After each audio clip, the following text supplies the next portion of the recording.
Mes interminables salutations à tous. Dans la perspective de rendre le Sénégal véritablement indépendant, aussi bien sur le plan politique que sur le plan économique, le front pour le retrait des bases militaires françaises au Sénégal, réunissant plusieurs organisations de la société civile sénégalaise, ont tenu une conférence de presse institutionnelle le 16 août 2024. Lors de cette conférence de presse, plusieurs points ont été soulevés, notamment l'inquiétude de la présence militaire française au Sénégal. Donc, voyez-vous, les Sénégalais sont fatigués de la France et ils essayent tant bien que mal de faire savoir cela, à la fois aux autorités sénégalaises, parle bien des autorités actuelles, qui sont arrivées à la tête du pays par la couverture d'un slogan de rupture qui tarde véritablement à se matérialiser au niveau du Sénégal. C'est d'ailleurs ce qui explique cette conférence de presse et cette volonté de monter au créneau pour manifester le mécontentement par rapport à cette politique france-africaine, ou du moins cette politique de continuité que les autorités sénégalaises actuelles essayent de mettre en œuvre. Donc, il faut être clair. Je ne sais pas quel peut être l'apport des bases militaires étrangères sur un territoire.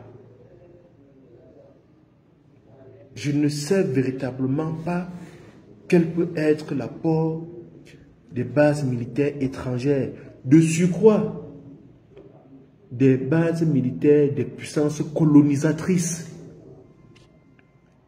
Quand nous savons tous, pour ceux qui ont lu l'histoire, qui ont revisité le passé, que la présence militaire française dans les colonies n'avait qu'un seul enjeu: contrôler les dirigeants en place, mettre la pression sur les dirigeants en place, faire du chantage sur les dirigeants en place, afin que les produits français, les entreprises françaises, tout ça puisse être maintenu, sauvegardé et protégé. C'était ça l'objectif des bases militaires françaises dans des colonies.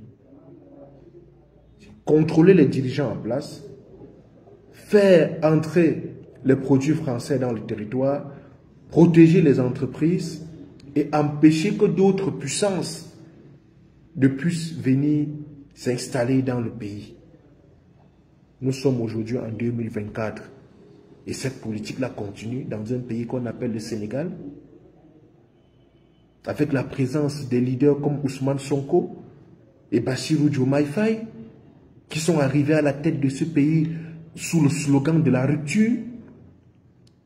C'est quand même incroyable. C'est quand même incroyable de savoir que les Sénégalais et les Africains de manière globale se sont laissés berner par le discours de ces gens-là. On ne serait plus aujourd'hui en train d'organiser des conférences de presse, des manifestations, de créer des fronts de ceci pour que les militaires français quittent le Sénégal. Ça devait couler de source. Ça devait se faire de manière automatique. Mais on en est là aujourd'hui à organiser des conférences de presse, à projeter des marches, des manifestations, ça et là, pour que les bases militaires françaises puissent être tout simplement supprimées du Sénégal. C'est honteux quand même. C'est honteux.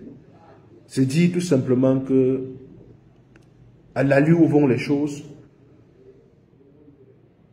ce qui s'est passé au Mali, au Niger, au Sénégal, au Niger et, comment je vais dire ça, au Burkina Faso, je parle du Sénégal, sont tout simplement le reflet d'une véritable émancipation. Parce que ces dirigeants-là, que je viens de citer, sont en train de faire ce que le peuple demande. Sont en train de faire ce que les populations demandent.